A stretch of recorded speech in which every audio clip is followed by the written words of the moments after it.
money. I am. Bitch, you're 11. Shut the fuck up. That's the sound of a million 14-year-old boys crying in anguish as their fearless leader, Andrew Tate, was banned on Instagram and Facebook today.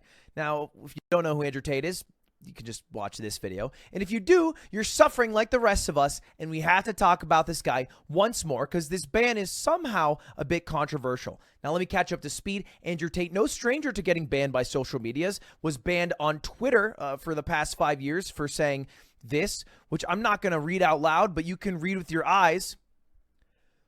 Yeah, that is crazy. That's crazy. He said that publicly and thought it too. Like, you had to think it.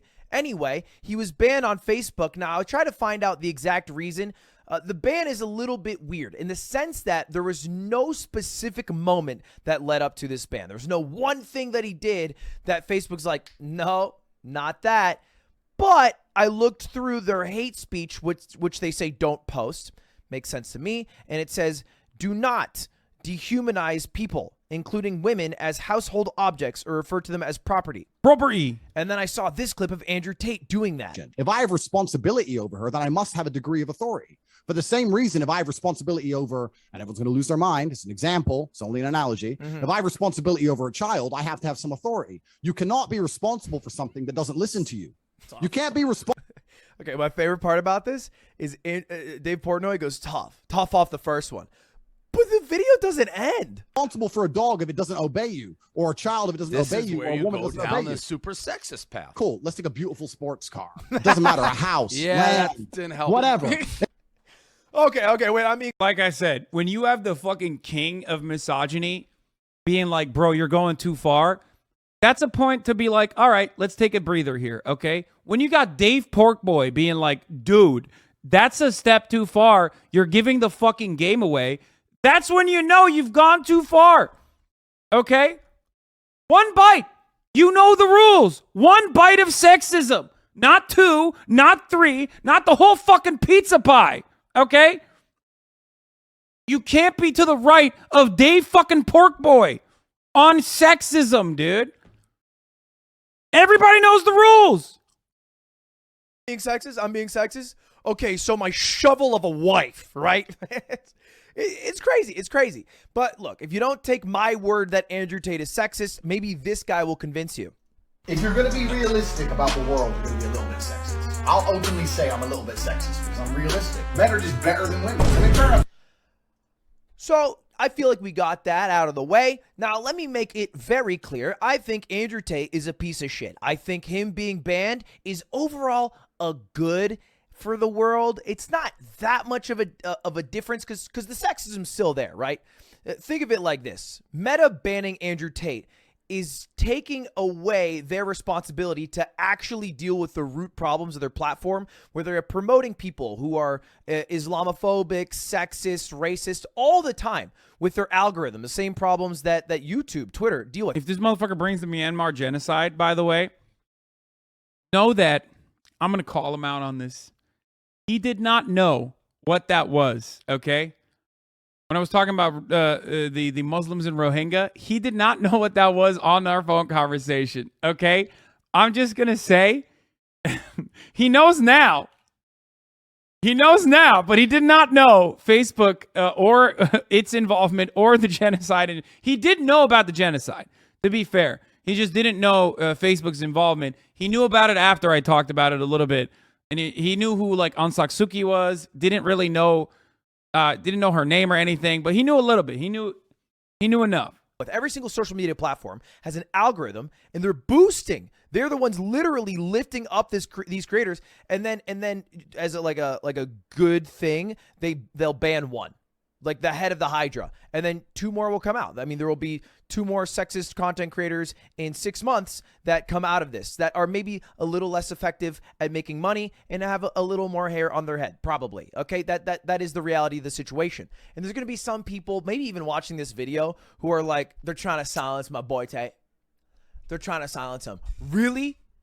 You think Meta is trying to silence Andrew Tate when they didn't even silence their Facebook users from causing a, quote, determining role in the Rohingya genocide, which by the way caused over 20,000 people to die in a lot more atrocities. You think the line was, you know what? It's that Tate guy. Now, honestly, what probably happened is there's some high-level exec who got Andrew Tate on their radar. Hasan, I'll call him earlier. He told me this is his theory, that there's some 11-year-old boy in the fucking basement going, "God, you bitch!" And it's a Facebook dad exec or mom exec up top, and they went to work, and it's one click of a button, and he's gone. It's probably that simple, because that's how platforms work. They're notoriously inconsistent with bans. Gave me the credit for the fucking 11-year-old boy thing, but he didn't give me the credit for the early thing. It's fine. It's fine. I'm proud of Ludwig. I think Ludwig is a good voice in the space. He's great. This video is great. If that is your concern, if you're like, damn, this was an inconsistent ban, yeah, that's how it works with all these platforms. Twitch bans streamers for saying cracker, but doesn't for ableist slurs. YouTube doesn't know where its own line is. The platform's content moderations have become haphazard and inconsistent. Twitter under pressure over double standards after Donald Trump MAGA crackdown. Every single platform struggles with consistent moderation, because they have the pressure of having an algorithm to make people enjoy their site and stay in it longer. But the algorithm's just a robot that doesn't care if it's promoting something bad or hate-filled. It just promotes for people to stay on the platform. And then they try to do the Band-Aid of, oh, we'll ban that now. I mean, you probably should have some solution on the in-between. This is my take. Maybe something that's different than banning. Maybe something like maybe blacklisting. Like, you don't have them in the algorithm anymore. Just pull them out of the algorithm. It's the same thing as YouTube with demonetizing. You know how powerful demonetizing is? Demonetizing has killed channels. It's made creators stop posting. It's not a good thing, but if you need a step between banning and not banning, so it's not a fucking controversy every time like Andrew Tate or Andrew Tate clone gets banned, you can do that. And then maybe creators will be a little less centrist about this take, and with a little more gumption, they'll be able to say, oh yeah, I think it makes sense that Andrew Tate was demonetized off the platform and he's no longer circulating in the algorithm. He probably shouldn't be promoted because all he is doing is trying to sell his multi-level marketing scheme, which I think is a good enough reason to not promote someone at all in the first place. And I saw even creators I really like have takes that I thought were so mid. Like, I think CoffeeZilla is a smart guy. I think he makes great videos. But he says, I dislike Tate. Kids are going to grow up thinking their only weapon against ideas is deplatforming. I don't think the kids are the ones who deplatformed Tate here. I think the platforms do it when... What? Ludwig, dislike and censor shows how much work you put in? No, dude. Ludwig is always... No, I won't take credit for that. What are you talking about? Ludwig is always... Look, there's a reason why I love Ludwig, okay? It's not because, like, you know... It's not because he like listened to me or anything. What do you mean? He's always had his heart in the right place. He's always had his mind in the right place. He's always been like a very progressive guy. That's not new at all. He doesn't like, you know, when their success does not align with the creator's success that they ban. All right?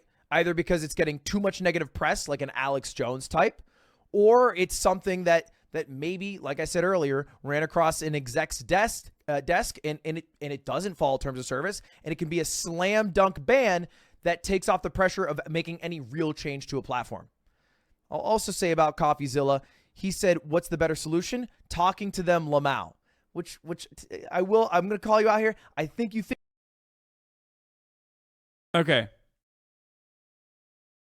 Here's the thing. Yes. Dunking on someone like Andrew Tate is good and sometimes necessary. Okay, obviously. But as someone who has dunked on him very adequately, so much so that even all my fucking haters were in unison saying, like, I gotta hand it to Hasan, he really did a good job. Okay? That didn't stop Andrew Tate's fucking ideas from still continuing like to spread like wildfire, because it's not even his ideas. He's just a new spin. Okay, on very old ideas. He's not going against the grain. He's going alongside the grain. Okay, he's going with it.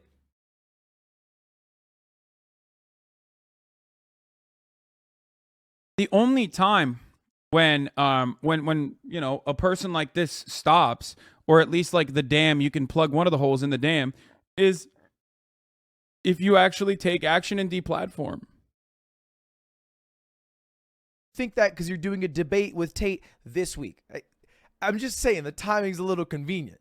And also, do you really think that you're going to talk to Andrew Tate and change his mind? Is that the goal? Is it sit him down? Even if it's not to change his mind, even if it's to change his followers' minds, which I think I was able to do a little bit, at least. Like maybe I stopped a couple people from like joining Hustlers University or whatever. The impact is far, far larger. It doesn't matter. It's the best you can do as an individual, but ultimately the system set in place needs to take action. Like that little bit helps, me sleep better at night, certainly, and it's progress. But again, there's no other way to handle this. You can't debate Nazis away. And Andrew Tate is kind of like the fucking Hitler of misogyny, okay? He might not be as like white supremacist or anything like that. Obviously, he's not. He does have some reactionary ideas on things like that as well. But he is literally the Adolf Hitler of fucking misogyny, of hating women. He is, maybe not the Adolf Hitler, but the Richard Spencer of hating women, certainly. I mean, I've never seen anybody so openly fucking state the horrifying ways in which they want to deal with women. Like he kept saying like, fuck women, beat women. Like, what do you mean? What more do you want? Like he was the fucking Prophet Muhammad of beating women. Okay. He's like, he had the holy book in his hand. Okay. He was reading the future Bible.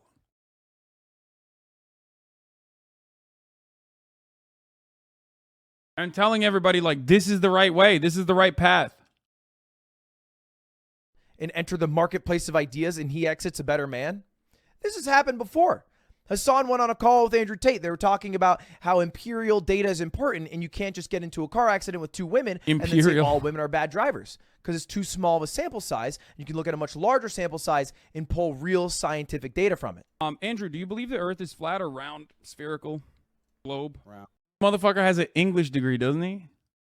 Doesn't this motherfucker have an English degree? Bro, Arizona, I swear to God, dude. Oh my God, what a sham. Sham degree, bro. I swear to God. English major L, dude. What an L wig. What a...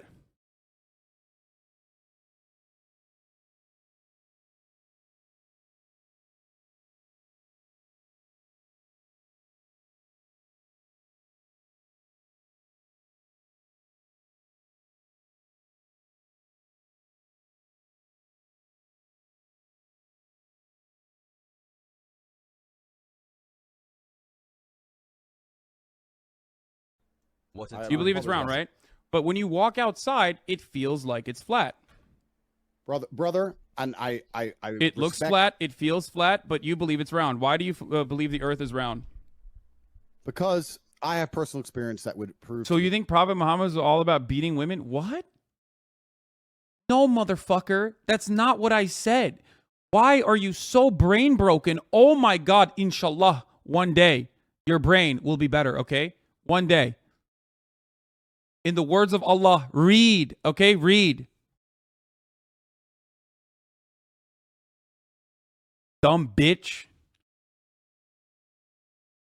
Me that the Earth is round. Oh, you have personal experience. What happened? Did you go up to the fucking moon? Is that how you figured it out? Exactly. I flew up into space and I looked down on Earth and Yeah. I saw a big circle. That's crazy. Okay, you don't have to. Hey, listen, you don't have to concede on that point, but I think you and I both understand the importance of scientific, the importance of empirical evidence in that one, right? Or It's a great counterpoint. It's something that Andrew Tate has to face in a live. Son, now you think debating a crazy, hateful, stupid person is pointless or only spreads violence? What? No. What the fuck are you guys talking about? There are different ways of tackling a problem. As individuals, we can only go so far. And as I've said time and time again, why? Why are you so brain broken? Oh my God. Please, just don't write stuff. If you're gonna say dumb shit, just don't write. It just makes you look bad. Setting, which can be a little stressful, so he goes into this made up story to try to just diffuse the situation, back out of it. But what came from it was not, you know what? Maybe empirical evidence is important. This is him today, Andrew Tate. Yes, he told me I'm not lazy. He's gonna who Omega Who's watch. HasanAbi? You remember him, the guy that was basically like sitting down like with glasses. He's kind of like a bigger guy, like this. Bigger, like fat? No, he wasn't. He's like really buff, actually. This is Andrew Tate pretending not to know who Hasan is today. I know you're talking about, bro. Anyways, Yeah, he. And it makes sense. It makes sense because he's never been interested in engaging in a real discussion that may change his worldview, or maybe he's trying to change a worldview.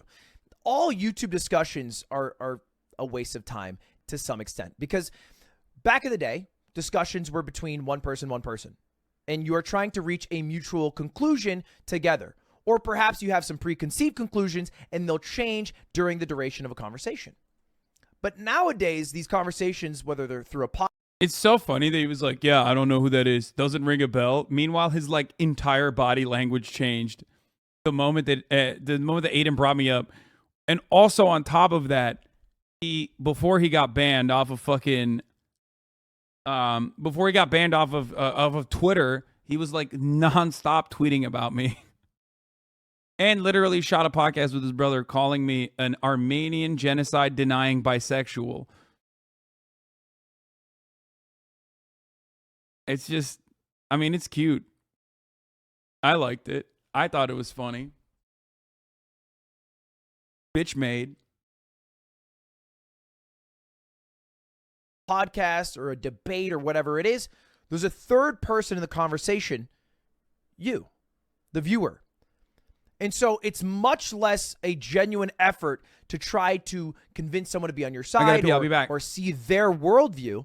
And it's much more trying to convince the thousands or millions of people watching to change their worldview. And so you have a preconceived conclusion, and it's just trying to find the data for your preconceived conclusion to convince those people watching, not the person across from you. Which is why Debate Bros and all that shit is mostly just for show. It's a showmanship thing and a general waste of time if the goal is to try to see some worldviews, see other people's perspectives. That's all it is. It's not a genuine effort at all, which is why I was surprised when I saw this take from Ordinary Gamer, another creator, by the way, who I think is great. But he said, banning Andrew Tate is dumb. Ideas should be challenged, and if he spreads misinformation, it should be countered in the public sphere. And I replied to this. I think it encapsulates my thoughts now pretty well. Regardless of whether banning is the correct decision, the idea that truth prevails in the public sphere has been repeatedly proven false. People just move to spheres that agree with their truth. And I found this the other day because I made a Mogul Mail, and I talked about people who were anti-vax. I used the term anti-vaxxers, which people got very upset about. And they said, I'm not anti-vax. I'm just against the vaccine. And you can do, and there's always the do your own research crowd. Now, I can do my own research right now. I can do my own research, and I can find that getting the COVID vaccine makes you much less likely to go to the hospital, which is a big problem because hospitals are overrun. It even makes you slightly better at not getting the illness. But then there's also people who do their research and be like, well, this is the first mRNA vaccine. What's an mRNA vaccine mean for my body for the next 10 years? And people will only do the research to back their point. Because all debates in the public sphere, aka on social media, is a debate where other people are watching. And so it's never like a conversation, which then maybe the question is, hey, what is this commentary YouTube thing for? Is this valuable? Is this another sphere? Where are we? What's going on? Who's going to save us? How do we get to real public discourse? When will the truth prevail? Why is it just always misinformation? Why aren't you subscribed yet? Yeah, I mean, I agree. Great video by Lud. Succinctly put, well put.